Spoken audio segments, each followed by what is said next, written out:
Hello दोस्तों, राधे राधे। कैसे हैं आप लोग? मैं तो अच्छी हूँ। ठंडी बढ़ गई है भैया, आप लोग बहनों मेरी ख्याल रखना। और मैंने तो अभी नाश्ता भी नहीं किया। कल मेरी तबीयत थोड़ी सी अस्वस्थ हो गई थी, इसलिए मैं लेट जगी भी हूँ और अभी नाश्ता भी नहीं किया। कल वीडियो भी नहीं डाल पाए।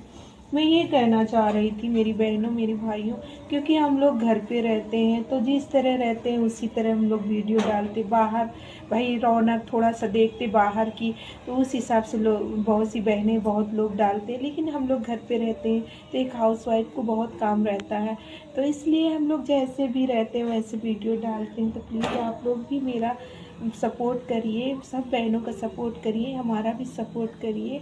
और मैंने आज सूंदी पराठे बनाए, अभी खाया नहीं, आप लोग भी आ जाइए, स्वागत है। तो एक दूसरे का सपोर्ट करते रहिए, क्योंकि हम लोग बाहर इतना नहीं निकल सकते, क्योंकि बहुत सारे काम रहते हैं। तो कोई त्रुटि हो माफ़ कर दे।